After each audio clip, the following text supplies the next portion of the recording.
Well, hello, our fellow friends, our fellow neighbors, and our fellow shining stars. Our next trolley stop is here, and our next trolley stop is now, and it's a special one indeed.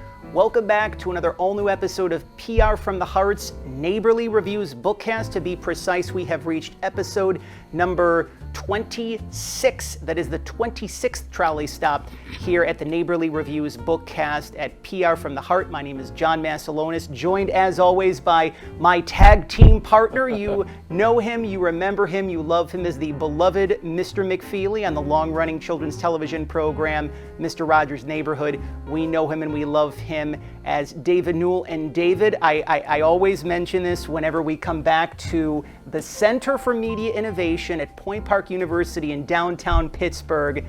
It's so good to be back in your neighborhood. Thank you. I'm glad to welcome you to our neighborhood. Yes, and I always, even though I don't think I ever saw the movie from beginning to end, there is a film that came out, I believe, in the late 80s with Robert Downey Jr. and Sybil Shepherd called Chances Are. And there is the theme song from the film is by Cher and Peter Cetera, and it's a song called After All, and it starts, and here we are again, I think it must be fate. Oh. And I used to work at Blockbuster Video back in the day, so I'd say these cheesy 80s references, so to speak. So, but that's. And I hear there's one Blockbuster Video still left somewhere in the country. There is. It's actually in Bend, Oregon, if I'm not mistaken. And before we actually start officially for April 2023, episode number 26 of the Neighborly Reviews Bookcast, I come bearing gifts, my friends. So, of course, you obviously know that the trolley travels from San Diego, California, to here in Pittsburgh at the Center for Media Innovation in downtown Pittsburgh. And by the way, we want to give a special shout out to the entire team here at the Center for Media Innovation, keeping us very warm and cozy. This is their brand new studios, by the way, as well, too. It looks absolutely fantastic. But to Andy, to Tara, to our techs that are assisting us for episodes number 26 and 27 of the Neighborly Reviews Bookcast, Olivia and Danny Tanner.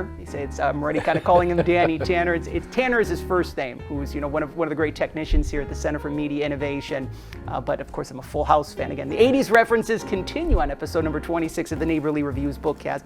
But before we set the table for the books that we will be sharing on episode number 26 of the Neighborly Reviews Bookcast, I've mentioned that I've had a surprise for you. Okay. And it's, go figure, there is a toy store in San Diego, California, by the way, by the name of Geppetto's. And that's where you live, San Diego. San Diego, California, correct. So, just like Pinocchio's father, who is Geppetto. And so I decided to get this, and we actually have matching kazoos. These are matching kazoos right here, and I think you have, I think this is actually my kazoo. Is this my kazoo here? Yes, so this is your kazoo. What? Here we go. What is the difference? Well, mine had a little J on it, so that's how I knew it was mine. So I've always kind of wanted to do this, so. Oh, well there. Oh, I see. Yours is gold and mine is silver. I just realized that, so. Toot, toot, toot. Well, thank you. Thank you. A kazoo, all the way from San Diego, right? There's nothing better than a trusted San Diego kazoo. As you can tell, we have a lot of fun here on the Neighborly Reviews Bookcast. We know that there are many new neighbors that are joining us, whether it be parents, grandparents, caregivers, teachers, principals, librarians. What we do here at the Neighborly Reviews Bookcast is a little tip of the cap to, of course, our favorite neighbor, Mr. Rogers, from Mr. Rogers' Neighborhood. You spent many decades with him. And to your beloved character, Mr. McFeely, we deliver the newest heartfelt reviews from the newest top children's books, both from self-published and published authors, from the shining stars in the kidlit community of PR from the Heart. And the theme of the month of May, because we are already fully immersed in the spring season, we just celebrated Easter, it's so important that we take the time to experience, be with the things that bring us joy, especially when we have the opportunities to pass that message along to our children. And two of the things that children really love to do is to spend time at lunch. That's right. With their friends, as well as to be with their favorite furry friends. So just, put little pins in those things that we had just discussed right now, because the two books that we are going to be sharing and reviewing on episode number 26 of the Neighborly Reviews Bookcast, and all of our guests here today are actually joining us in studios. So for these two special bookcasts that we're doing, episodes number 26 and 27 of the Neighborly Reviews Bookcast, people have traveled from near and far, hopping aboard various trolleys to be able to get out here. But joining us momentarily, and we will be diving into the pages of his brand new children's book, the newest installment in the Adventures of Harold from the Hood series, Fun Time Lunchtime.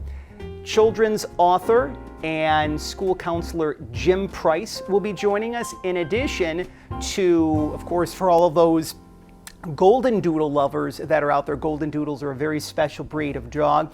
We are going to be sharing and reviewing Annesley Hackathorn's debut children's book, Shenleigh O'Doodle, half golden, half poodle. And again, both Jim and Annesley will be joining us as part of the April installment of the Neighborly Reviews Bookcast.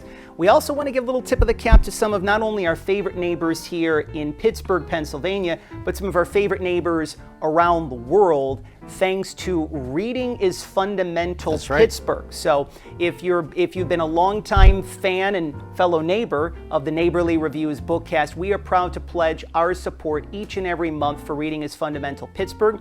They are the Pittsburgh affiliate, the Pittsburgh chapter of the largest national non-for-profit children's literacy organization in the country.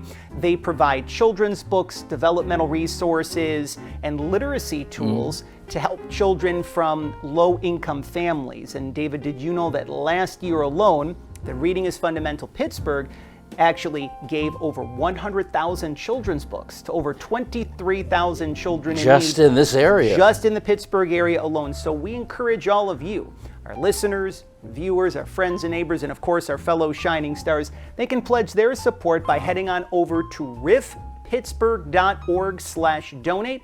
As we like to say, no donation is too large, no donation is too small, because especially as we're heading into, it's hard to believe that the summer reading season is almost going to be here.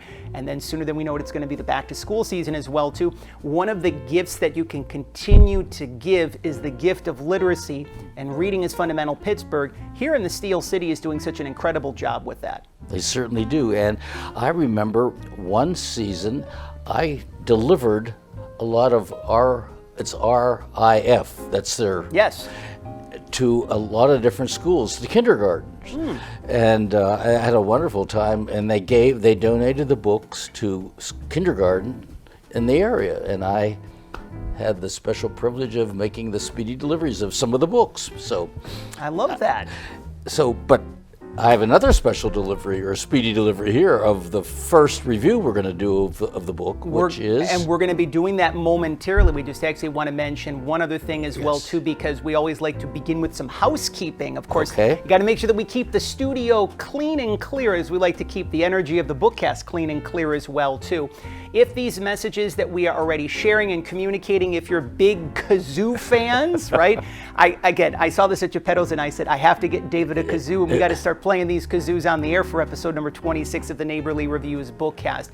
If the message of children's books, the gift of literacy, are things that are very important in your life, and if you feel that these messages need to be shared with someone in need, especially, again, reminding ourselves to be with the people, the things, the experiences that bring us joy, especially for our children, we encourage you to subscribe to PR from the Heart's official YouTube channel if you haven't had the opportunities to do so, and to share this very special trolley stop that you are now enjoying, that is episode number 26 of the Neighborly Reviews Bookcast. So this is a way that we set the table, so to speak. Kazoos and mugs and all. I know that you got a kick out of the fact that I brought my mug and my official butterfly coaster all the way from my office in San Diego. It makes its way here. So right after this brief interlude, we will be back with the Neighborly Review, and of course we have the opportunities to actually review one of Jim Price's earlier books in the Adventures of Harold from the Hood series.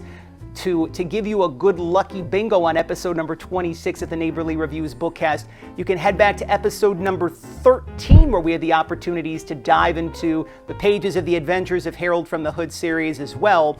But again, right after this brief interlude, we will be diving into the pages of Funtime Lunchtime, the newest installment in Jim Price's Adventures of Harold from the Hood series. I am John Masiulionis. He is David Newell. We will be back once again from the Center for Media Innovation in downtown Pittsburgh, Pennsylvania. We'll be right back right after this.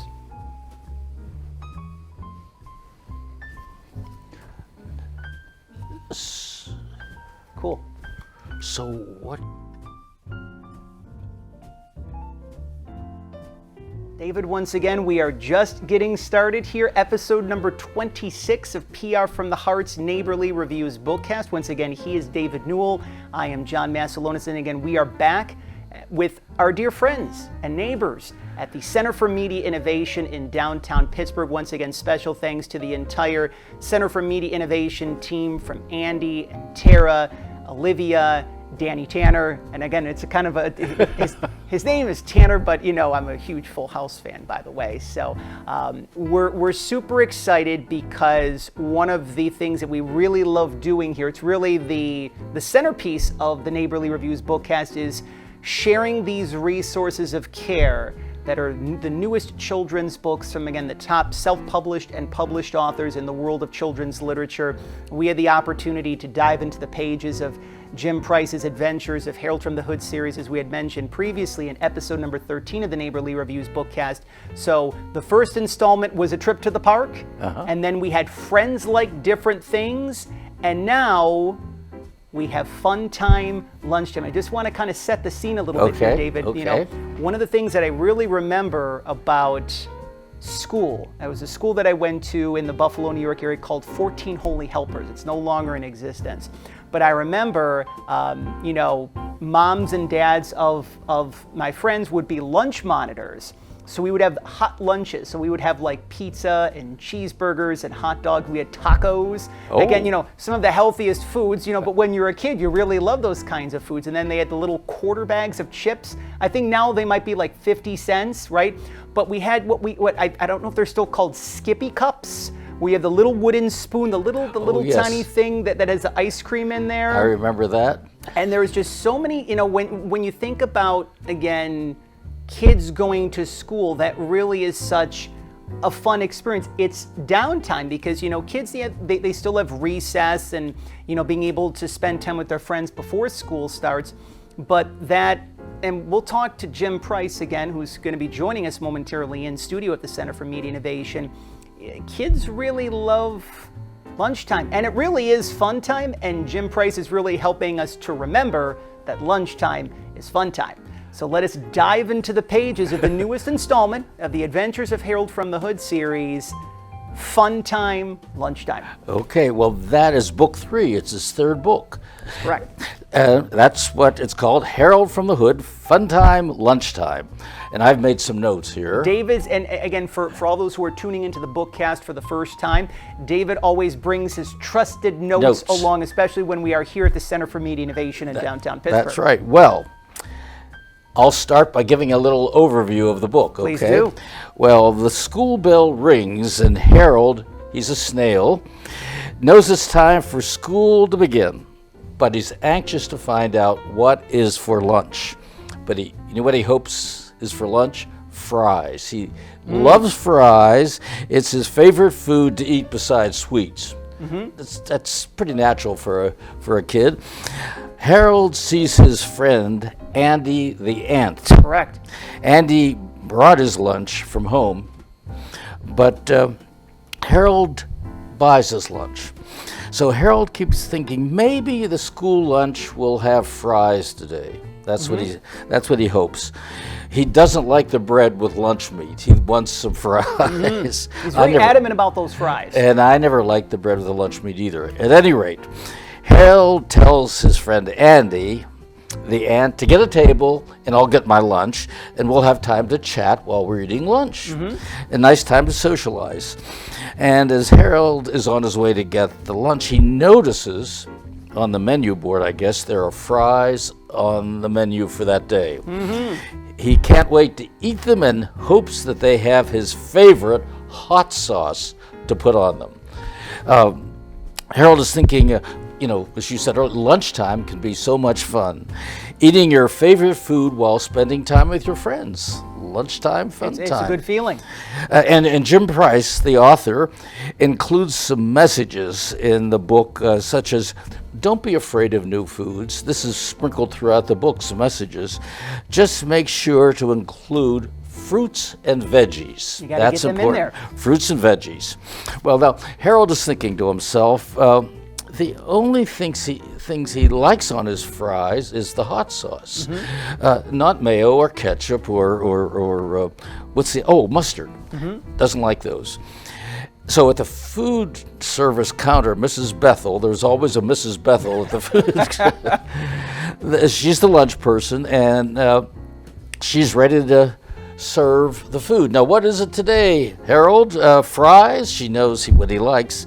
But yeah, I'll take fries, but do you have any hot sauce, Mrs. Bethel? Yes, we do, but why do you want to put hot sauce on your fries instead of mayo, ketchup, or mustard? Hot sauce on my fries is the only way I eat them, says Harold. And thanks, Mrs. Bethel, for the hot sauce. I'm off to meet my friend, and we're going to eat lunch together and chat. Well, Harold and Andy share their lunch time together, and they talk about Andy's favorite baseball team. Guess what it is? The Clankies. Now, we know what that's a play on. Yep. The Clankies. Yes. Well, but Harold says, let's finish our lunch quickly and we can go outside and for some recess and play catch and some other games. Oh, and there's an illustration I noted of Harold and Andy outside, and the caption says underneath the outside while they're playing, lunchtime can be so much fun. And at the end of the book, that's really, it's a short book. At the end of the book, Harold is pictured holding some veggies and reminding the readers not to be afraid of trying new foods. And that's a good message to have for kids. Just that simple. Don't be afraid of trying new foods. Just make sure to include fruits and veggies. That is a message throughout the book. Oh, and on the last page, the school bell rings, and time to go back to class, and the caption under that illustration says, Harold and Andy enjoyed lunchtime, fun time, and had such a blast. And that was and that's the book. But I noticed in the foreword, there's a foreword that Jim wrote, and Jim states that the purpose of the book is to help teach valuable social interactive skills and on children who are learning to advocate for themselves and to verbally express to others their needs and concerns. So that's basically the theme of the book that you get as you read through the book. But that's what Jim says in his foreword. So it's important when you read the book to read the foreword too. Sometimes you skip over forewords in books, but it sets the stage for a lot of books. I think the author has some message they want to get out, and you look for that. Agreed. Well, and one more thing I noticed in the book, the subtle message is again woven through the book. Harold wears a T-shirt in the book, all through the book, and on the T-shirt it says love and peace. And that's another little subtle message that I liked in the book, and it's the perfect message to send to everyone, that there's the main message, but on this little T-shirt, every page where Harold has the T-shirt, love and peace, and I like that little touch. It's a lovely book and a very charming book, and I think supportive book too for families to read to their kids. It is, and some of the best children's books, David, are the ones that are both fun and educational. Yes. And so, we'll be talking about this when we invite Jim here in studio momentarily, is that not necessarily, kids need to experience more things that are fun, so to speak. But one of the things that I really love about The Adventures of Harold from the Hood series is, let's be honest, as adults, we can take life way too seriously. That's right? true. We've got the dishes and the taxes and picking up the kids and doing the grocery shopping. And maybe, just maybe, you can give yourself, an hour of self-love and self-care every day, kind of thing. But it's so important. I've had different people in my life over the years continuously remind me, John, take the time to have more fun. Take the time to do the things that make you feel good. And so, we've talked about this, many times. We had a wonderful dinner actually leading into the recording of episode number 26 at the Neighborly Reviews Bookcast. And we were talking about how, over the past 2 years, really maybe one of the most fun things that I've ever had the opportunities to do in my entire life is the Neighborly Reviews Bookcast. And that ties back into my love of children's books. And again, one of the things I feel as well too is that, many people can have this misconception that children's books are just for kids.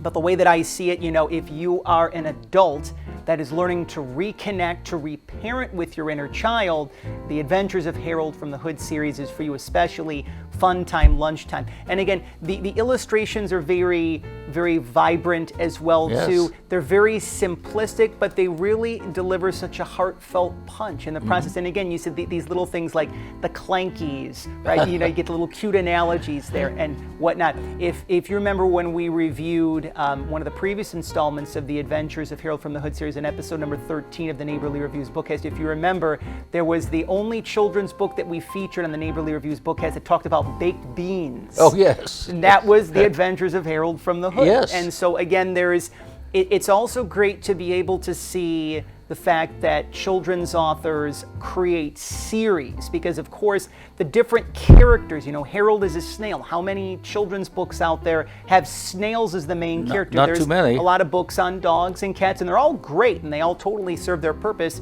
But to be able to have a snail as the main character, you know what I mean? And it's just a reminder too, when I think of snails, I think of slow and steady wins the race. Right? So when you're taking the time to savor and enjoy fun time, lunchtime, to be able to just thoroughly enjoy it. And it's interesting too, because I remember, before we begin to wind down our neighborly review of Fun Time Lunchtime, I always like sharing some little personal stories from my life here on the Neighborly Reviews Bookcast. I remember my grandfather, the late John Subjecki, and he would take a long time eating his food, especially his lunch. His big thing was grilled cheese sandwiches and tomato soup.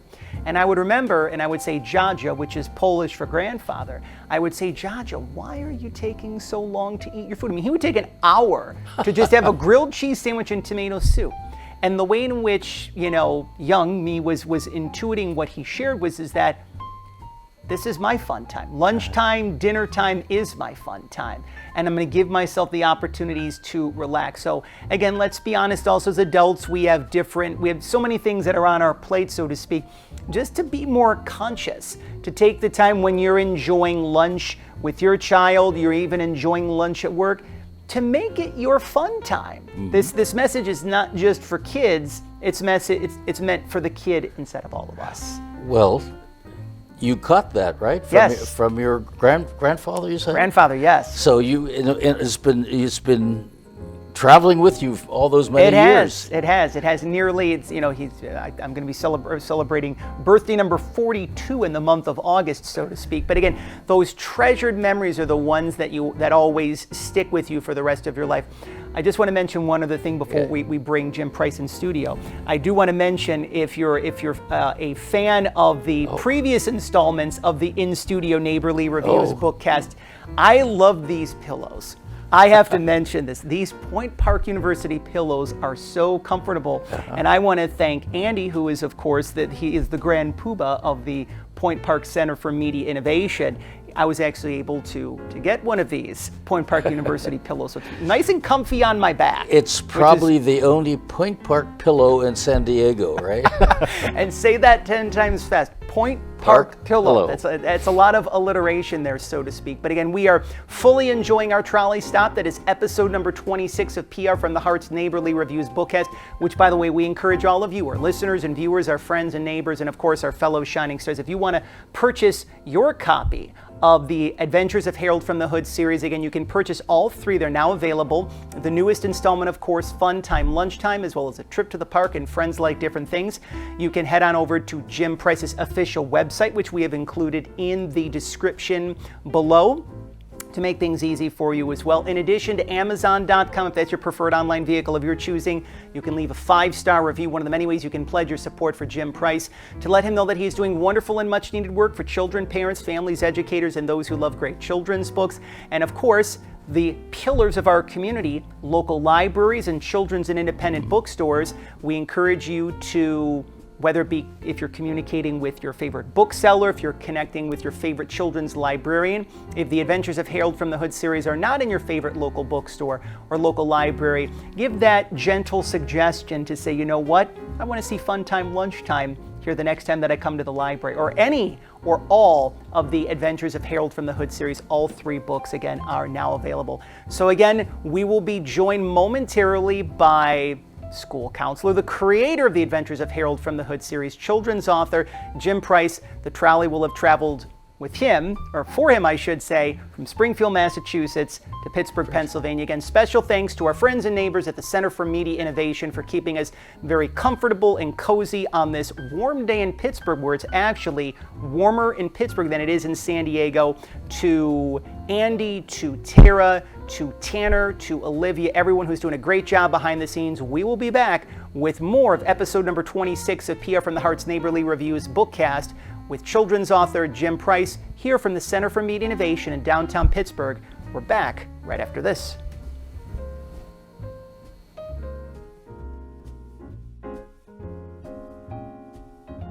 Hello once again, our fellow friends, our fellow neighbors, and our fellow shining stars. Welcome back to the Center for Media Innovation in downtown Pittsburgh, Pennsylvania. We are fully immersed in the goodness that is episode number 26 of PR from the Heart's Neighborly Reviews Bookcast. He is David Newell. Of course, you remember him as the beloved Mr. McFeely from the long-running children's television program, Mr. Rogers' Neighborhood. You remember me as John Masiulionis from the long-running program that is PR from the Heart for nearly the past 9 years. And we are privileged and honored and joy, because we're talking about joy here on episode number 26 of the Neighborly Reviews Bookcast. Joining us in studio, this is the second time that we've had the opportunities to dive into the pages of the Adventures of Harold from the Hood series, but the first time that Jim Price has actually joined us in studio at the Center for Media Innovation here in downtown Pittsburgh. And his trolley brought him out from Springfield, Massachusetts, here to Pittsburgh, Pennsylvania. So again, joining us is school counselor and the creator of the Adventures of Harold from the Hood series, Jim Price. Good to see you, my friend. Thank you. It's such a pleasure. Welcome. Such a pleasure, man. Welcome to the neighborhood. I'm just so The Price is Right. Everybody would say, I would have that. That was actually a newspaper clipping that they had when I played basketball. They put The Price is Right and stuff. So I mean, I thought I was being original. Anyhow, It's welcome. definitely a blessing to be here. Definitely a blessing. Goodness alive. Definitely Very a blessing. much is. It's really a beautiful day Yes, here thank in you. Pittsburgh Thank you. today. Thank you for having me. For those who are meeting you and learning about you for the first time, what inspired you to become an educator? And then based on that, how did your work as a school counselor help really to bring the Adventures of Harold from the Hood series to life? So originally, I was not even really thinking about getting into the education field. I was actually working as a clinical therapist for children with disabilities. And it kind of festered into a situation where I was able to kind of learn from that experience. And then eventually I got an opportunity to get into a private school that had crisis intervention with students and things like that that had behavioral problems too.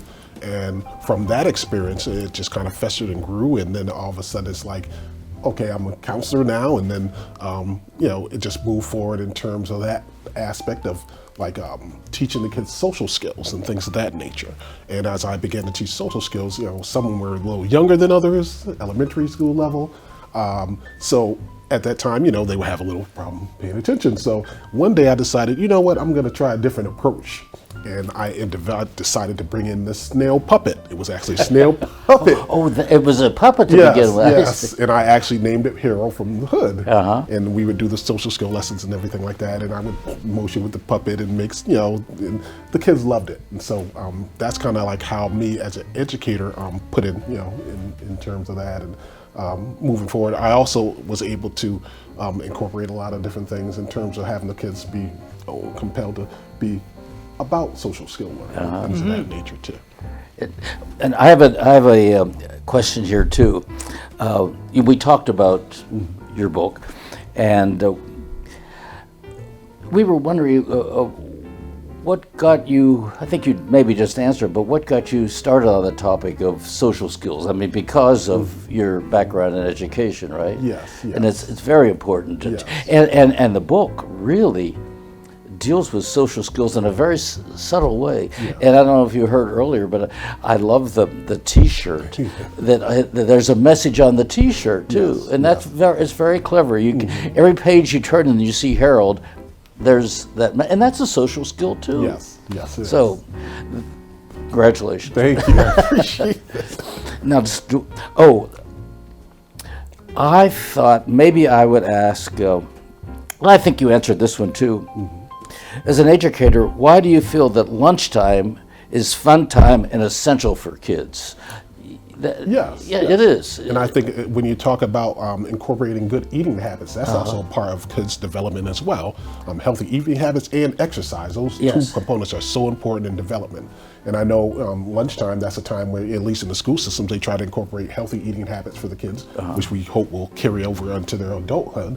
But also with terms of just recess time, having them have the opportunity to be able to, run around and do the things that, are, causing them to have fitness and things like that. Because I know exercise is definitely something that's important, not just in youth, but over a lifetime. And also healthy eating habits are also important too. I mean, we try to incorporate healthy eating habits. But occasionally you have to give in to fries. Yeah. I have 3 kids, and growing up, okay, no fries for this, but we'll hold the fries. But you really have to give in sometimes. Yes, I do. I have my cheat days too. I'm not going to say I try to stay on the healthy path most of the time, but I do have my cheat days where I might have a couple slices of pepperoni pizza. It's actually interesting that you mention that, because I wasn't necessarily as big on the fries. I used to like the curly-Q fries, but I was big on the tater tots. Yes, tater tots. Big on the tater tots, so to speak. I'm really glad that you touched upon, David, really one of the calling cards of Fun Time Lunchtime and the Adventures of Harold from the Hood series, which really are social skills. You're very, this is really important to you, but why really is it paramount for us to be able to, whether if you're a parent or a caregiver or an educator, to really be able to teach our kids about this both at home and at school? Well, as we know, social skills is like the foundation of how we express our feelings, emotions, and thoughts. And connected with that is also our actions that are part of that social skill component too. So however our feelings, emotions, and thoughts is, they're going to be attached to actions in some capacity. And how those actions foster themselves is a part of that dynamic of social skill building. So when we talk about social skill building, we're talking about those feelings, emotions, and actions, and how we express those actions, whether it be good or bad. I mean, we always want to have people approach it, especially children, in a way that's positive, and they're like trying to influence each other. I mean, sometimes children do make bad choices and things like that, but I mean, those are also things they could use as a reflection to learn from those experiences as well. So I think that's just so important. Oh, you're right. And what were the first two? Your first book was called what? The Adventures of Harold from the Hood, The Trip to the Park. And the second? The Adventures of Harold from the Hood, Friends Like Different Things. And then the third, of course, is Lunchtime Fun. Yes. So, and you have more coming, do you think? Yes. What, any ideas? Fermenting? I've been thinking about putting together maybe some lessons around dealing with frustration, things like that. Of course, anger is a big thing, dealing with anger.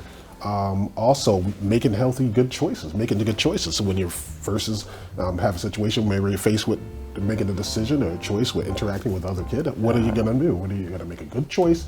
But decision making is also part of that too. I've been thinking about maybe incorporating future editions to have elements of that and other social components too. Just talk about just anger or frustration or just good decision making, things of that nature. I think those are all elements that are important for kids. Anger is such an important topic to deal with, especially with kids, because sometimes they don't know how to release that anger. Exactly.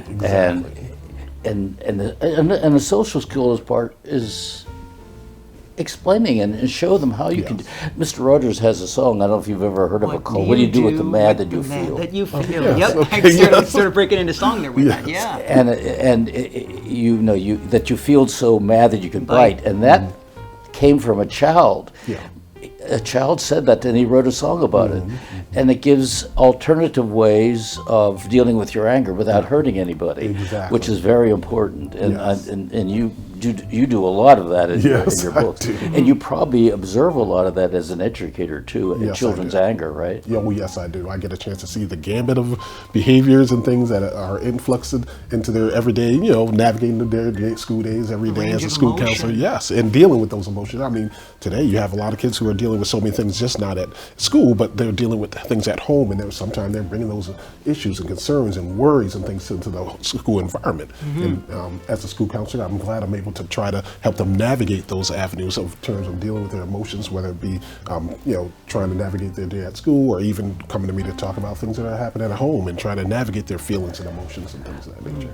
Being a counselor gives you a lot of topics for books too. Yeah. You could probably get them from talking to the children you support, right? Yes. And they're yes. really the best audience. Yes, yes. 100%. And one of the other ideas I think I kind of mentioned too, I would love to see Harold go into the library. So really Harold being a strong proponent of children's, or of literacy Yes. for all of his friends, and reminding kids of that as well too.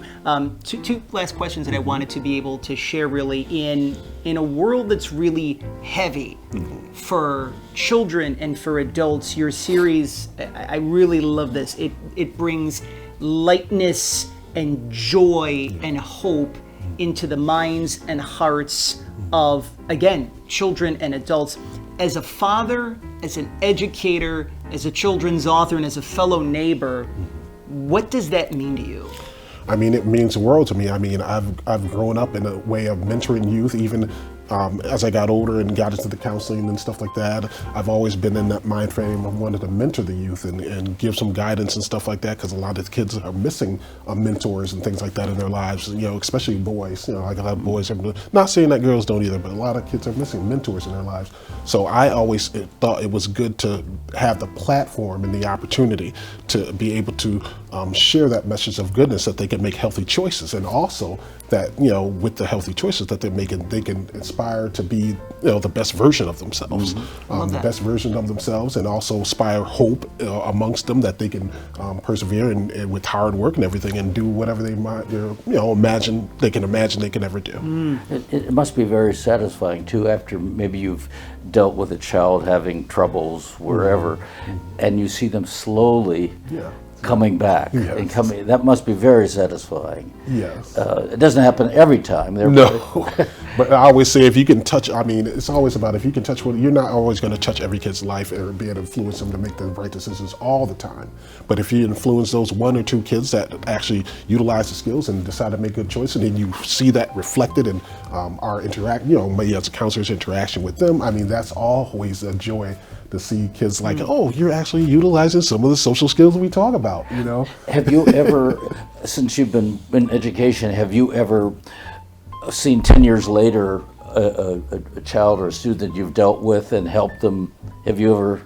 Yes, I mean, I've had a few instances or stories like that where, I was at a basketball court one time, and I went back to my neighborhood and stuff like that, and the court where I would practice every day, and a young kid came up, and I didn't recognize him, because at that time I guess he was a real tiny tyke, so he had got a little bigger, and I was like, yeah, and he's like, he just said some real inspiring words in terms of how he looked up to me and how I inspired him to want to be better and do better about himself, and that was very touching.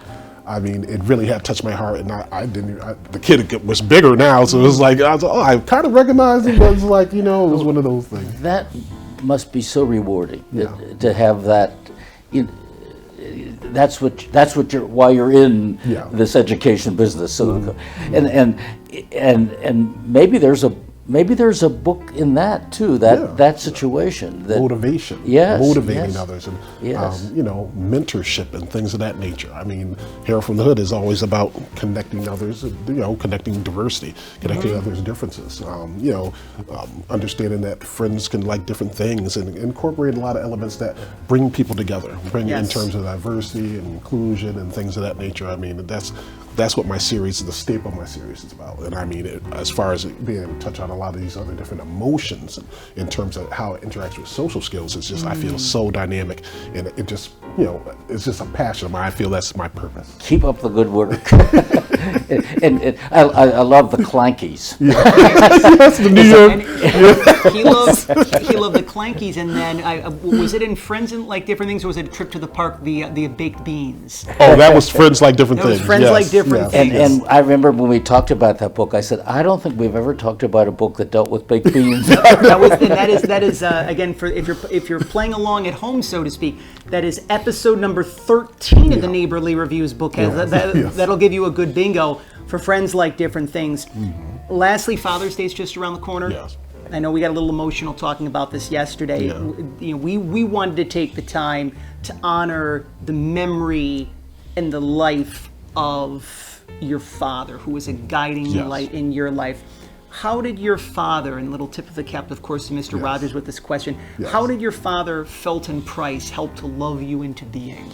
I mean, he was just such he showed unconditional love, and also was a hard worker. Of course, he grew up down south, and things were a lot different when he was growing up, and he ended up coming up north.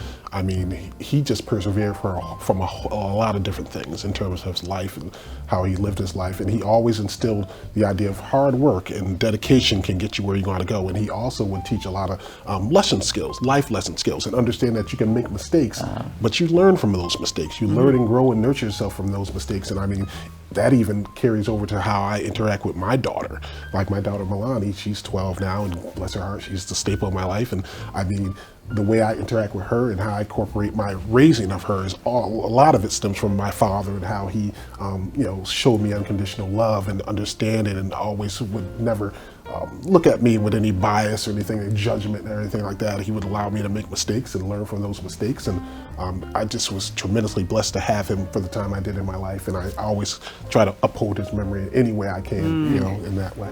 Well, you are, because his memory's in the books Yes, you're writing. yes. Yep. You're taking that advice, and it's a different way of getting that information out, but you're taking it from, it's going through you into your fingers, into the computer, into a book. Yes, I definitely feel his spirit is within, a lot of the things I do too as well. And I believe, and I'll do my best to paraphrase Mr. Rogers, he always had mentioned that whether someone is with you near or afar, they're smiling down from heaven, knowing the difference that they help to make in your life. For all educators that are tuning out there, parents as well too, who have little ones in school across the country, you're facilitating virtual and in-person author school visits, as well as speaking engagements. For those who are interested in connecting with you, your website, how can they connect my with you? website is jimpricebooks.education. On the website, you can, contact me in terms of like speaking engagements, and I do virtual and in-person read-alouds and things like that in my book. And I've actually been able to work with a few districts and within, where I'm back home in Massachusetts, where I was able to incorporate a lot of that and see the joy on the kids' faces, where they're interacting with the author and they're able to ask questions and be curious and ask those questions that can motivate them, maybe some of them, to become authors as well. One more time, tell them the word, they can get hooked. Oh, yeah, jimpricebooks.education is my website. That's jimpricebooks.education. Good. You have to say it a couple of times. People run to get their pen. And also, again, we encourage all of you, our listeners, our viewers, our fellow friends, fellow neighbors, and fellow shining stars, if you want to be able to purchase your copy of Fun Time Lunchtime, or the other two previous installments of the Adventures of Harold from the Hood series, A Trip to the Park and Friends Like Different Things, you can head on over to Jim Price's official website. You can also head on over to Amazon.com. Remember, while there, you can leave a 5-star review. One of the many ways you can pledge your support for this guy right here, Jim Price, to let him know that he's doing wonderful and much needed work for children, parents, families, educators, those who love great children's books, those who believe that lunchtime is fun time, and especially for those who love baked beans as well, too. Well, I'm giving my 5-star review now.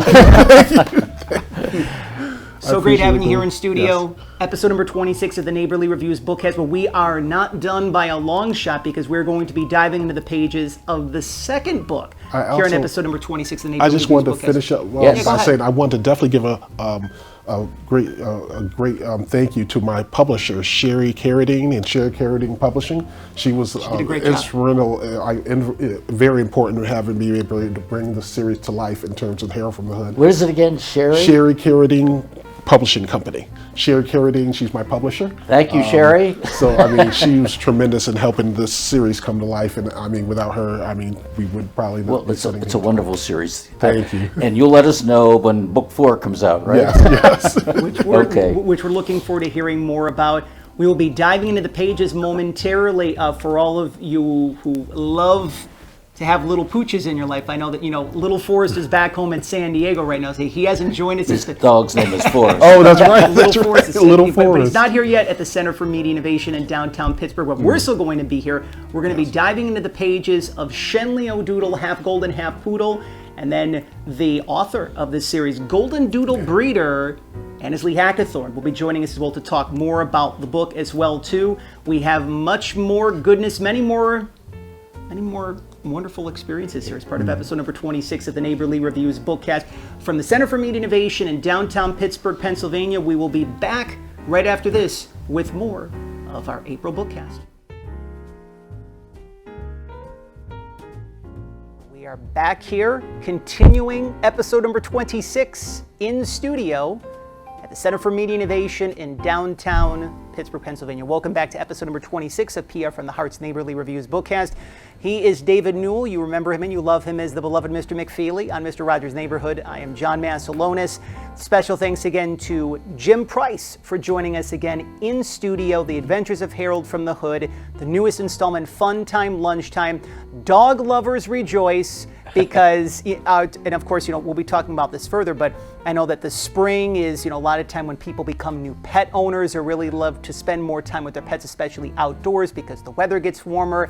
And a book that is near and dear to my heart, especially after bringing little Forrest into my life. Now, little Forrest is a Shih Tzu Maltese. He's not a golden doodle, but it's interesting. Actually, there is a really nice clothing store in the San Diego area in La Jolla called the Ascot Shop. Ascot. And the Ascot, A-S-C-O-T, the Ascot Shop. And I believe that they have a mascot. The Ascot has a mascot. And they have a golden doodle. And golden doodles are such special creatures. They really are. And when we're introduced to one through the pages of Annesley Hackathorn's debut children's book, Shenleigh O'Doodle, half golden, half poodle. David, book number 2 of episode number 26 of the Neighborly Reviews Bookcast. Let us dive inside the pages of Shenleigh O'Doodle, half golden, half poodle. Ready to dive in. I have my trusty notes here. Trusty notes back again. Well, the book opens with Shenleigh O'Doodle shouting, "Today will be my best day ever because I'm going to Happy Paws Daycare." That's what she says. And she is a mixed breed. And there is a Doberman at the daycare, and she looks just like her parents, the Doberman. And there is Shenleigh with her curly blonde hair, and she tells her parents, "I don't look like either of you." And there's also a Springer Spaniel pup who's not a mixed breed. So there are these two, I guess you call them pedigree dogs at the daycare center who seem a little haughty, because here is Shenleigh, a mixed breed. Well, okay. Her mom says, "That is because you are a mix of 2 different breeds. Dad is a golden retriever, and I'm a standard poodle." Shenleigh asks, "Does that make me a misfit?" Mom says, "That makes you unique." Right there's a little, we're getting into the meat of the story.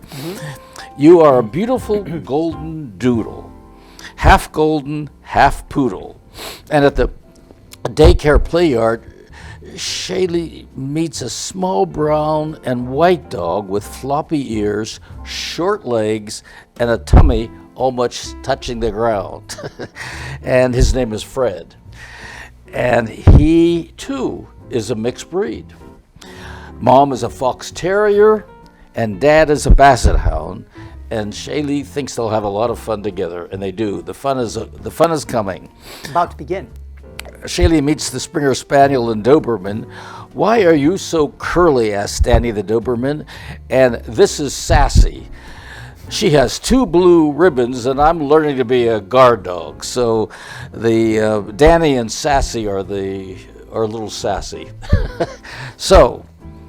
And Sassy, of course, is quite pleased with herself, and she asks Shenleigh, "Well, what can you do?"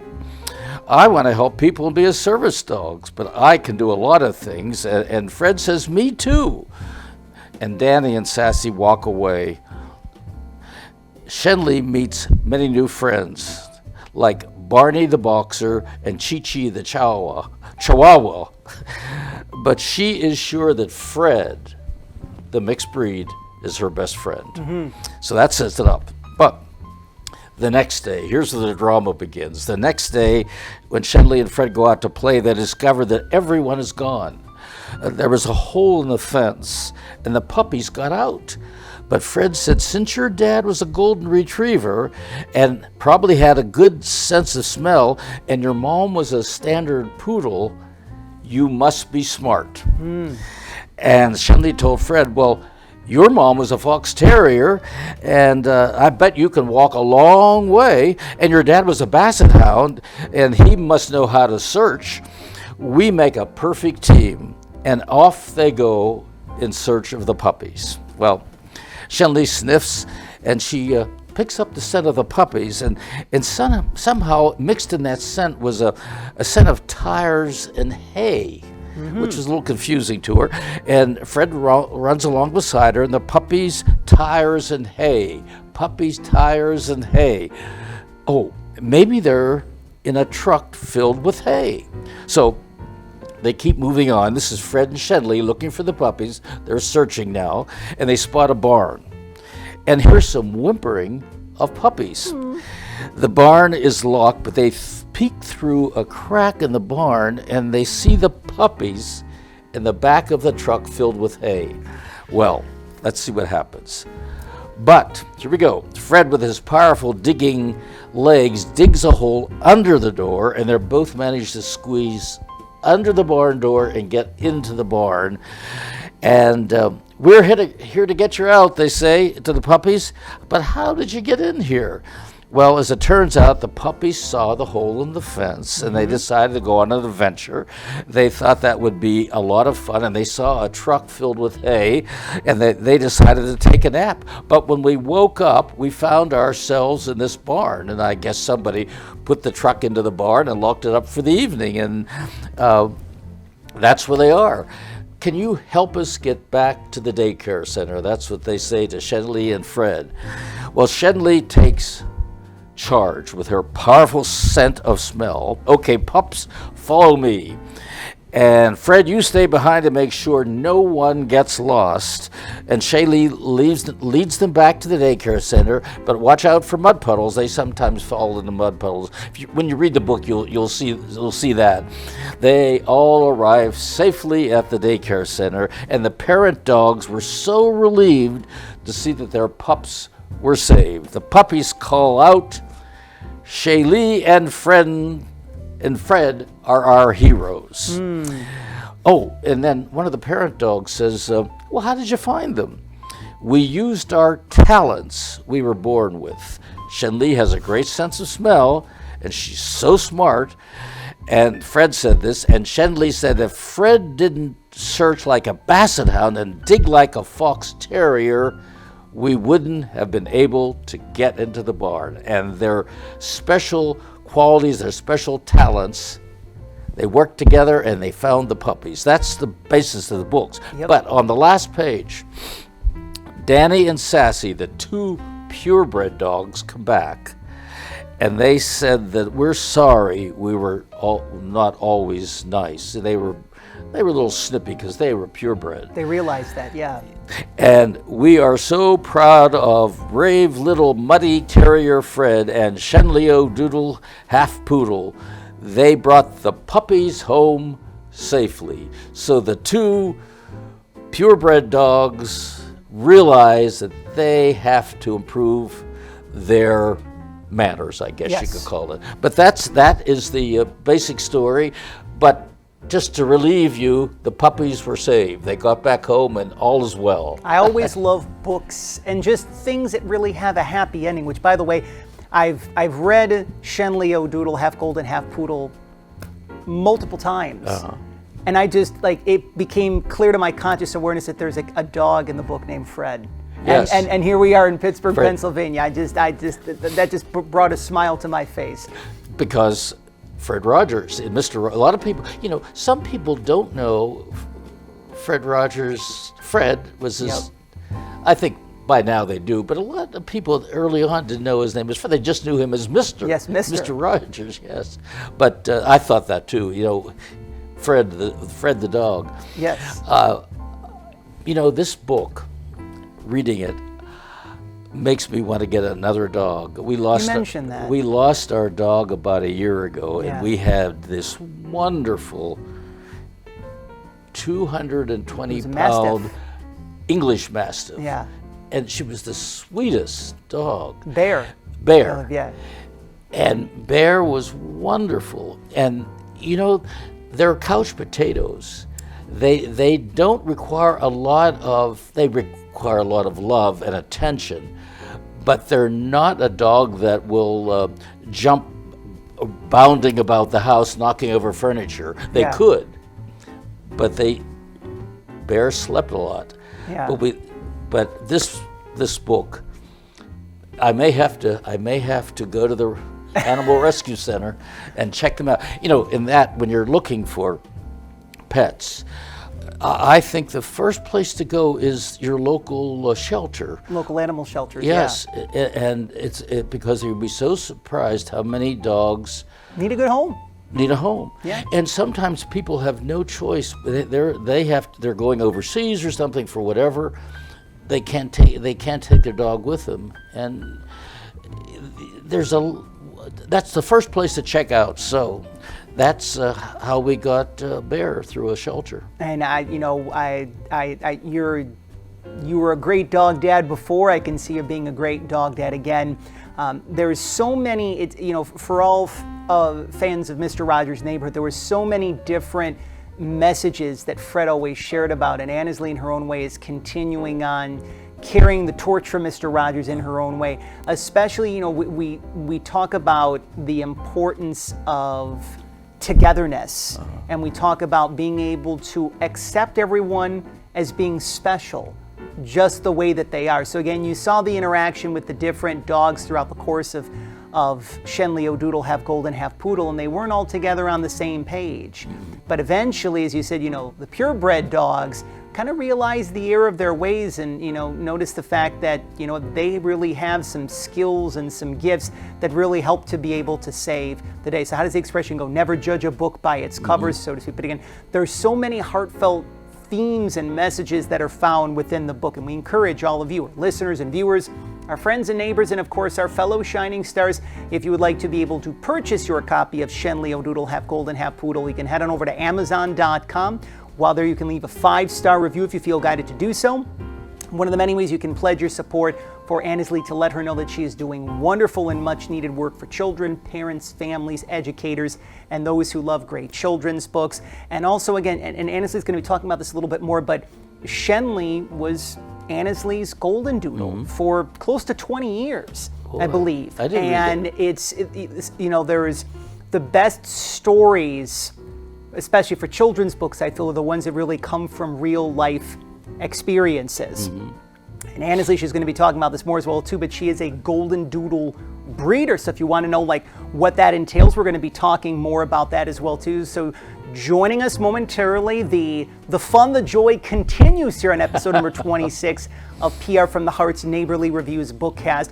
Golden doodle breeder and children's author Annesley Hackathorn will be joining David Newell and myself, John Masiulionis. Thanks again to the amazing, hardworking team behind the scenes at the Center for Media Innovation in downtown Pittsburgh, Pennsylvania. Of course, from Andy and Tara, Tanner and Olivia, everyone who is making us feel all cozy and warm on this warm day in Pittsburgh. It's actually, again, warmer in Pittsburgh today than it is in San Diego, California. Global warming, climate change, go figure. We'll be back right after this with more of episode number 26, our April 2023 installment of the Neighborly Reviews Bookcast. Stay tuned.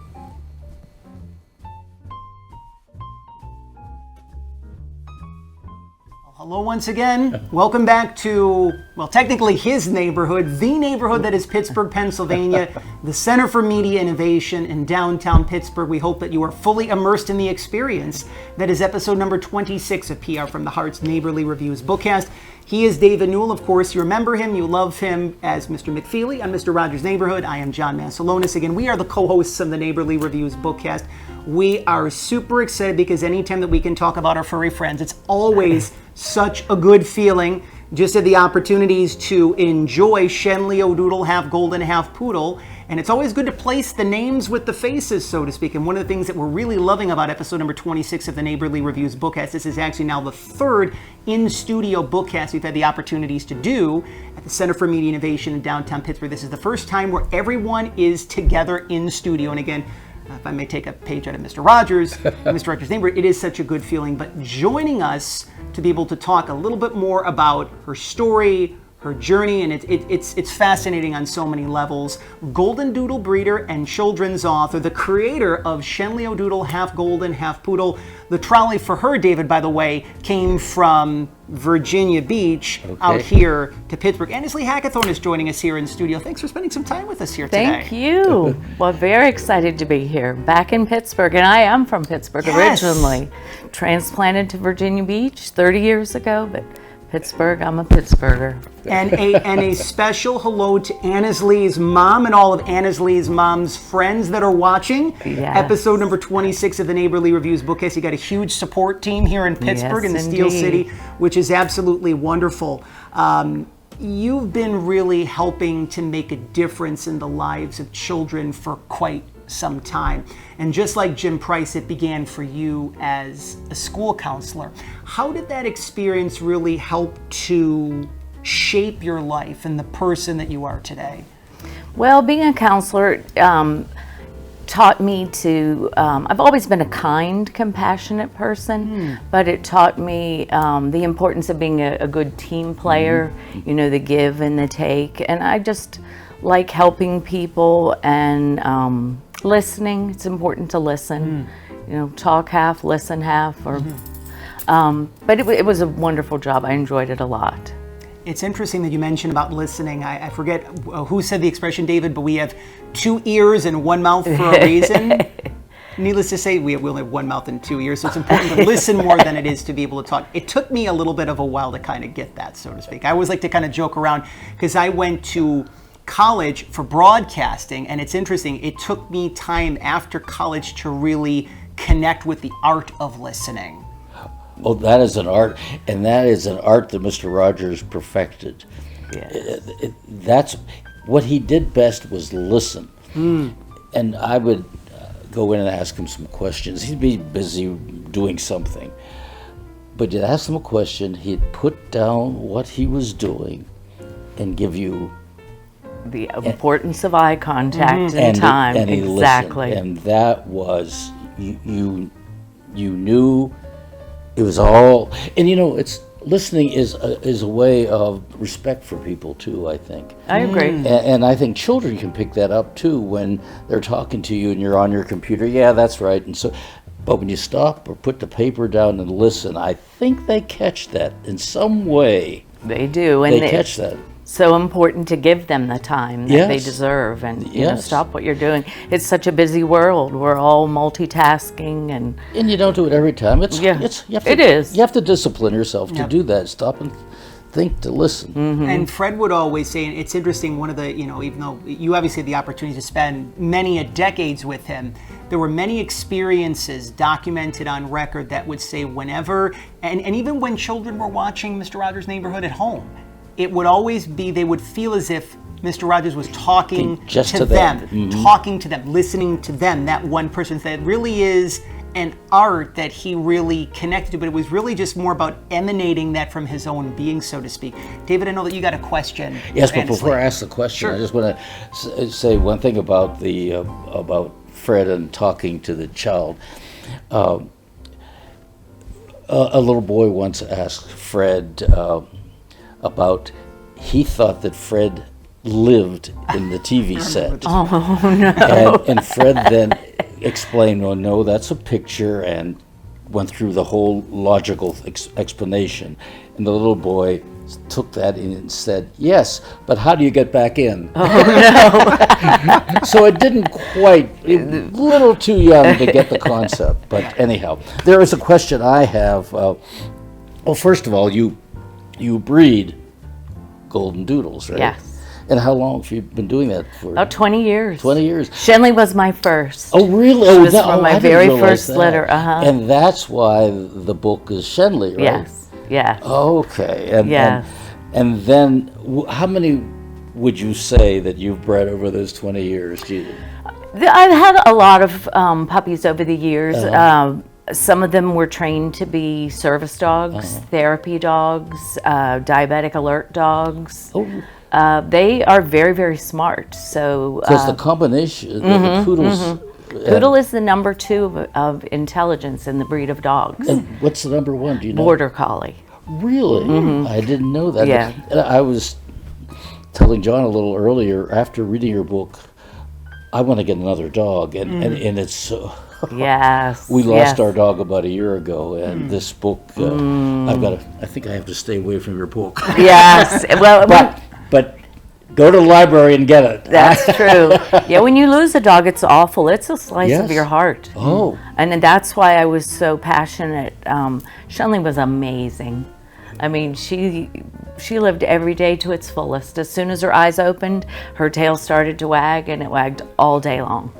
Oh, that's Just a happy, That's where- confident, you know, getting here I am. misty-eyed. Yes. We're getting oh, misty-eyed. yes. so. What inspired you to pick up the pen or the computer and start the book? What was the sort of the Catalyst. catalyst of it? Yes. Well, I used to always say, you know, she was my first golden doodle, and so she was the ambassador. So, you know, because golden doodles are pretty popular now, but back then they weren't at No. all. No one heard of them. And it's a breed now, right? A golden doodle. It's not an AKC breed because it is a hybrid. It's a mixture of a golden Okay. retriever and a standard poodle. So it's not, like I said, an AKC breed, but it is a very popular breed. Oh, yes. They're hypoallergenic. So you can be allergic and have a golden doodle. So people And they love don't that. shed as- They don't shed. Life is too short to spend it vacuuming. Exactly. That's a great expression. Exactly. So I just, I used to say, you know, one of these days I would write a book about her. And I had 2 sons, so I got to use my favorite boy names, but I never had a daughter. And my favorite girl name was Shenleigh. It's a beautiful Irish name. Yes, you don't hear it. No, and I'm from Ireland, so it was my. I was born in Ireland. Which part? I was born in Coleraine, up in Northern Ireland. Is that near the big city in Ireland, in North Ireland? Belfast? Yes. Not too far from. That's yes. where my grandfather's from. Oh, wow. From Isn't Belfast. that interesting? And there's a little town called Drury, too. Not I know exactly where that is. Wow. Small world. It is exactly. My parents were both from Ireland, and we came over. Oh. So I my favorite girl name was Shenleigh. So I thought, well, this is my favorite girl dog. So Perfect. she's Shenleigh O'Doodle, and you know she had a black standard poodle mother and a golden retriever father, and she didn't look like either. But she had the phenomenal skills of all dogs have innate characteristics to their breed, and she just was a perfect blend. And It must make you feel good to know that you've taken Shenleigh and all your love for dogs and get it out to, because I think books like yours, when children read books, that's how they learn to respect animals too. Yes. I get so worried about people not respecting animals, and books like this really can help, and congratulations. well, thank you. The last page of the book, I did just talk about the different. What is the golden doodle? Just to so children could learn, that it is a mixed breed, and the characteristics that the dogs possess, and the non-shedding and things like that. So a lot of good guidance counselor, feel-good messages. Have you ever gone to a library and read the book yourself? No, I'm going back in May. I'm going to the school that I was the counselor at, and I'm reading to the kindergartners, and I'm love that. Are you excited. going to take your dog with you? I am. I was asked. I have 2 litters of puppies right now. Oh, don't tell me that. I have a litter of 4-week-olds and a litter of 3-week-olds. So right about the time that I'm going to the school in May, they will be about 7 weeks old. So I asked when I would set it all up, would I bring one? And they said, you can't bring one, you can bring 2. That is a whole lot of love. I know that David helped all of us to tug at our heartstrings. It's got to make you feel good knowing that Shenleigh's memory and legacy is continuing on for generations to come. One of the many reasons that I love Shenleigh O'Doodle is because it's really a resource of care. It's interesting, I've talked with David about this. David, you remember when Mr. Rogers was speaking with Senator John Pastore to be able to secure the $20 million worth of funding for PBS, and he would say, what I do, the neighborhood is a resource of care. And since I first saw that, it really clicked in my mind that children's authors such as you are providing resources of care for children, parents, families, and educators. So Shenleigh O'Doodle really is a resource of care to empower children to connect to their confidence and their strength and to really embrace their differences. Why is our uniqueness so special, especially in the eyes and the mind, the heart of a child? Well, I think children go through self-doubt. So as parents, caregivers, educators, it's important to teach them that we're all different. That's what makes the world the amazing place that it is. And accept people's differences. Don't judge people by how they look, and And that's a challenge in itself. It is very much so. You have to learn that, and in books like yours begins that process, I think. And I'm such an animal lover that I worry about animals when it's cold outside. I say, oh boy, I have to get myself out of that because there's some animal that's not warm. Yeah. And so books like, I can't watch Lassie. Well, I have a hard time. They have to end happily. Here's a question. Okay. Along sort of a companion piece with your book is the coloring book, right? Yes. The gold. And now, what would the age range be for color? Because they're pretty intricate coloring, right?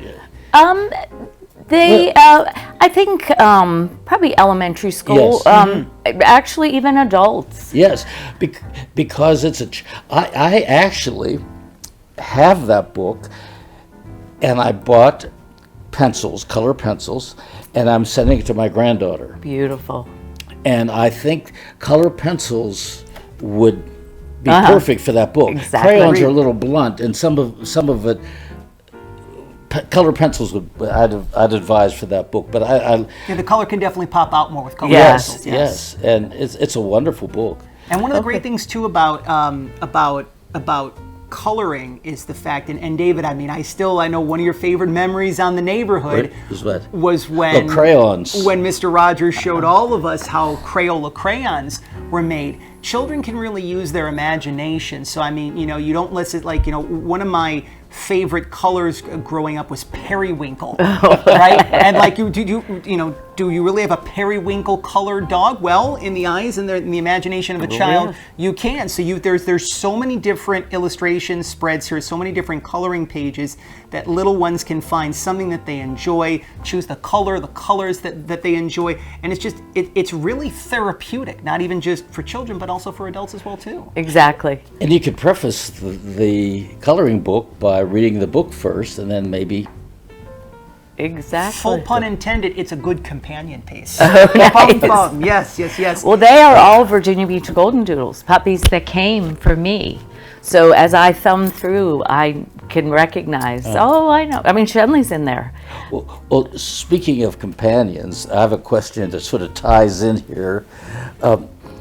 For those of people who are wishing to bring as John calls them, furry friends. Furry friends. Into their house. So, you have any special advice when you're preparing, maybe for your first pet, your first dog? Do you have any special advice that you could offer? Yes, absolutely. I would definitely, do your homework before, read about so you're prepared. Puppies take patience. Potty training. Patience, Yes, you said. Oh, yes. Patience. Patience and love and just, the time. But what you put into them, you get out many, many, many times. That unconditional love is just amazing. And children catch that too when the puppy comes in. It's how the parents treat the puppy too, and they catch so much. I was thinking of one. What was the question was in my mind? And wait a minute, maybe I have it here. Oh, what brought it up to begin with is that you gave me a note, because right now in the UK it's National Pet Month. National Pet Month, yes. And it's also going to be in the month of May here in the States. It's going to be National Pet Month as well too. So there's pet owners that's a real good time of year to just embrace being a pet owner. But then there's always new pet owners that are coming in, whether it be dog owners, cat owners, turtle owners, whatever the case might be. But it's a real good time of the year. I also wanted to mention to you, David, go ahead. You said do your homework in a way before you get it, and that's so important, because a lot of people don't realize this animal's not going to be automatically puppy trained right away. But some advice that people have for going to shelters.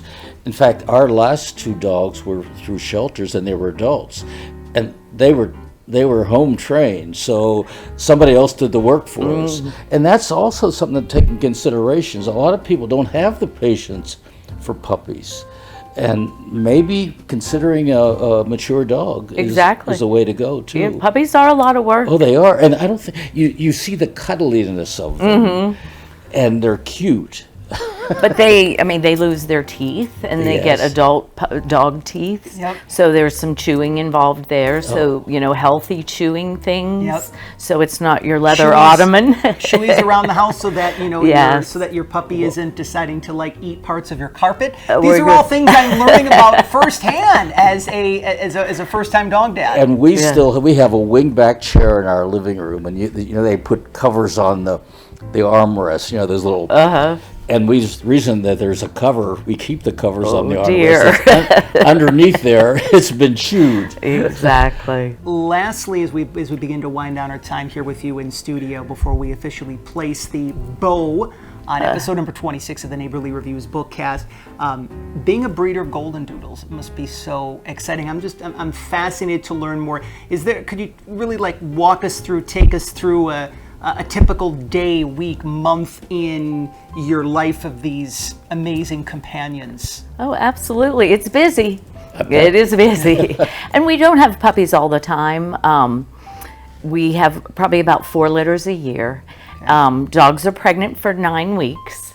And then I love to birth puppies, just welcome them into the world, get them nursing, facilitate that they're all thriving. A newborn puppy is so helpless. It can't see, it can't hear, it can't regulate its temperature, so I have them on heating pads. It can't pee or poop by itself. The mom stimulates them to do that. Oh, I didn't realize that. So for about the first, their eyes are not open, their ears are not open, so they can't see or hear. They're virtually helpless. But all they can do is nurse. So the first few weeks of puppyhood is I'm just feeding the moms and, touching the puppies, and, I talk to them even though they can't hear me. And pretty much 2 weeks to the day, their eyes open and their ears open. And they're moving about. And they're moving around, and they become puppies. And then 3 weeks, they're trying to walk. By 4 weeks, they have teeth. And you're starting the weaning process, because that's when the mom says, "That's enough.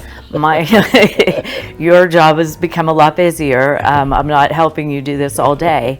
And then it's just transforming them and watching them. They all have different personalities and temperaments. And I litter train them so that they the housebreaking is a lot easier for them, and taking them outside to play and exercise and starting them on food. You have another book coming up. I'm thinking of one. Well, Shenleigh, was very determined, and she was going to follow her dream. Well, let us know when the We'll second do it. book comes up. I would love to. Thank you so much. Well, in the meanwhile, of course, you can fully enjoy your debut children's book, which is Yes. Shenleigh O'Doodle, Half Golden, Half Poodle, and of course the coloring book that is Virginia Beach Golden Doodles coloring book. You can, of course, for anyone who is interested, of course, as we mentioned with Jim Price, for any educator that is out there, teacher, principal, librarian, parent who's in charge of parenting organizations that are interested in bringing you in for a virtual or in-person author school visit, how can people connect with you via your official website? My website is virginiabeachgoldendoodles.com. A lot of letters, virginiabeachgoldendoodles.com, and people could certainly contact me that way if they were interested in a puppy or learning more about puppies or one of my books. I love to talk golden doodles. I love that. You love what you do. I do, Yes. I do. I can tell that. And how does the expression go that when you love what you do, it feels like you never have to work a day in your life? Remember, if Amazon.com is your preferred online vehicle of your choosing, you can leave a 5-star review for Shenleigh O'Doodle, Half Golden, Half Poodle, to let Annesley know that she's doing wonderful and much needed work for children, parents, families, educators, those who love great children's books, and of course those who love the cuddly companions that are golden doodles and just dogs in general. Now, David, we're going to be putting the finishing touches on episode number 26 of the Neighborly Reviews Bookcast, but fear not, because sooner than we know it, we're going to be hearing the trolley, and the trolley is going to allow us to stay here for episode number 27. But we'll finish up with episode number 26 of the Neighborly Reviews Bookcast for those who are joining us here again and are tuning in to PR from the Heart's official website and official YouTube channel as well. He is David Newell. I am John Masiulionis. Again, special thanks to Annesley Hackathorn. We will be back right after this as we close out episode number 26 of the Neighborly Reviews Bookcast from the Center for Media Innovation in downtown Pittsburgh, Pennsylvania, on the campus of Point Park University. Stay tuned. Thank you.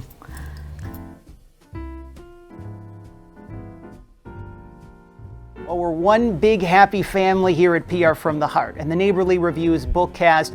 We're putting the finishing touches here on episode number 26 that you have been proudly enjoying. Again, welcome back to the Center for Media Innovation, downtown Pittsburgh, Pennsylvania, on the campus of Point Park University. Again, special thanks to children's author Annesley Hackathorn and children's author Jim Price. And as we mentioned, David, they're both school counselors. Annesley is now retired, and Jim is very much active, so to speak. But school counselors really can pass along so much wisdom, and there is so much wisdom and love and joy that are being infused in both of these children's books that children of all ages will be able to enjoy throughout the rest of the remaining month of April and beyond, because again, sooner than we know it, it's going to be the summer reading season and the back to school season. And school counselors never really retire, right? You have to do another book about a dog.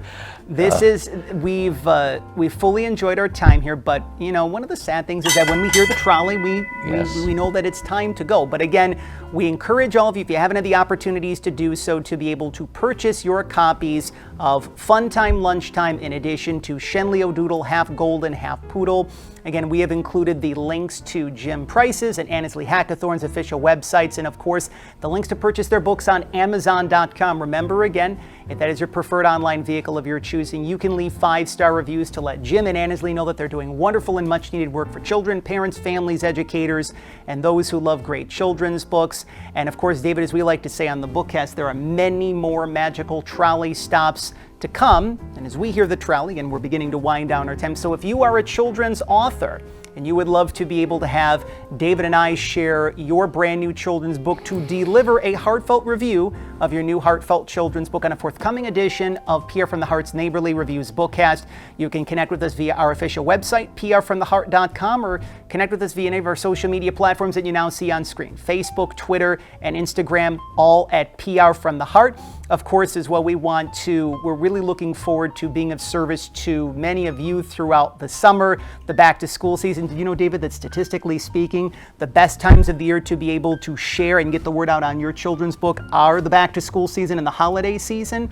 So of course, we look to be able to expand. There's a reason why we call this the PR from the Heart family. This isn't just like cute photos, or we really are a family here at PR from the Heart. So if you are a children's author and you would love to be able to facilitate a book media tour in a city of your choosing, whether it be simply an individual featured television interview or featured television interviews, or again, for more information on the Neighborly Reviews Bookcast, the Children's Book Spotlight Series, we're going to be celebrating our 9-year anniversary in the month of July. So we encourage you to join us as a member of the PR from the Heart family. You can schedule your courtesy connection call, prfromtheheart.com, and let us see how we can be of service to you. David, do you have any parting shots, any final words of wisdom that you like to share as we wind down episode number 26? I don't know if it's words of wisdom, but I enjoyed talking to both of you and reading your books. And did you know that Jim is off to a Clankies game? So it's the Pirates versus the Clankies. That would and they must be at Clanky Stadium, because as of right now the Pirates aren't playing the home games while we're here in Pittsburgh. We also want to give again a special shout out to the hardworking staff behind the scenes at the Center for Media Innovation in downtown Pittsburgh. They have done such a great job. This is their new studio that we just relocated just slightly down the street, so to speak.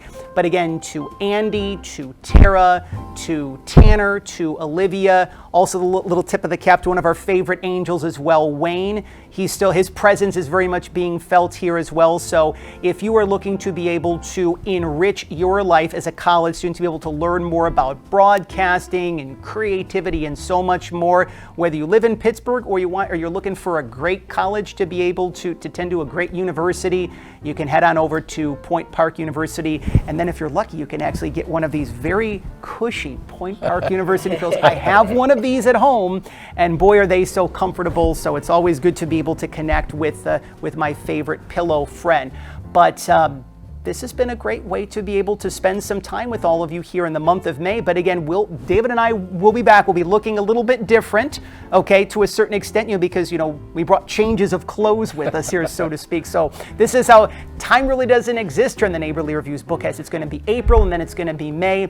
But we are looking forward to sharing and reviewing one of my favorite children's books of 2023, Maliku's Gift. And we will be interviewing the author-illustrator duo, the tandem behind Maliku's Gift, Jill Reed and Patricia Custer, who will actually be joining us from, they'll be traveling from Costa Rica to be able to come here to the Center for Media Innovation. So that'll be a great way to spend the month of May, David. In Costa Rica, we can go to... No, it'll be here at the Center for Media Innovation. I thought we were going there. But we'll bring the heart and the energy of Costa Rica here with us. So again, for everyone at the Center for Media Innovation, for our production team behind the scenes as well at PR from the Heart, to Ling and her team, he is Jim Price. She is Annesley Hackathorn. He is David Newell. I am John Masiulionis. One final tip of the cap, of course, our dear friend and our favorite neighbor, Mr. Rogers, he encouraged us, and he did this in different ways, shapes, and forms. He reminded us of our inherent worth and our inherent value, that we all have skills and gifts and talents, just like we learned from Shenleigh O'Doodle, half golden, half poodle. And as we like to say, that Mr. Rogers somehow found the fountain of youth. I think that he really met Ponce de Leon in a past life, as I like to say, because his favorite numbers were 143. He weighed 143 pounds throughout the course of his entire natural adult life, maybe thanks to his daily swimming in the Pittsburgh, Pennsylvania area. But again, as Jim and as Annesley and David are kind enough to be able to spend some quality time with me here at the Center for Media Innovation in downtown Pittsburgh, we're reminding all of you of our favorite three numbers, which are 243. There's 2 letters in we, 4 letters in love, and 3 letters in you. That is our reminder of your inherent worth, your inherent value, that we are reminding you that you are loved, that you are special, that you are unique, that we like you, that we love you just the way that you are. So once again, he is Jim Price, she is Annesley Hackathorn, you are David Newell, I am John Masiulionis. Thank you for spending some quality time with us here at the Center for Media Innovation in downtown Pittsburgh. For all of you, once again, who want to be able to spread the word on the Neighborly Reviews Bookcast, if this particular message, these messages that we have been sharing throughout episode number 26 of the Neighborly Reviews Bookcast have been inspiring you, lifting your spirits, if you feel that it needs to be shared with someone in need, we encourage you to subscribe to PR from the Heart's official YouTube channel if you already haven't had the opportunities to do so, and share this very special trolley stop that has been episode number 26 of the Neighborly Reviews Bookcast. And as well, we want to give a little tip of the cap to our favorite neighbors as well at Reading is Fundamental Pittsburgh. Again, they are the Pittsburgh chapter of the National Non-for-Profit Children's Literacy Organization that provides children's books, developmental resources, and literacy tools for children that come from low-income families in Pittsburgh. And again, there's the other Reading is Fundamental affiliates across the country. Last year alone, Jim, Annesley, did you know that Reading is Fundamental Pittsburgh delivered over 100,000 children's books to over 23,000 children in need? So we encourage you to pledge your donation. No donation is too large, no donation is too small, as we say here at the Neighborly Reviews Bookcast. rifpittsburgh.org/donate, and keep doing your part to be able to support the wonderful organization that is providing some great resources of care for children that come from low-income families here in Pittsburgh. So I think that we got all of the I's dotted and the T's crossed. Again, he is Jim Price, she is Annesley Hackathorn, he is David Newell, I am John Masiulionis. Thank you for spending some quality time with us here. Thank you for your continued support of PR from the Heart, for your continued support of the Neighborly Reviews Bookcast, for your continued support of children's authors and illustrators such as Jim and Annesley, who again are doing wonderful and much needed work for children, parents, families, educators, and those who love great children's books. For the pillars of our community, local libraries and children's and independent bookstores, who are truly doing they're providing such a great service for our children. And above all else, thank you for helping us to walk home the children of the world, our fellow friends, our fellow neighbors, and our fellow shining stars. Goodbye for now. Off to the Clankies game.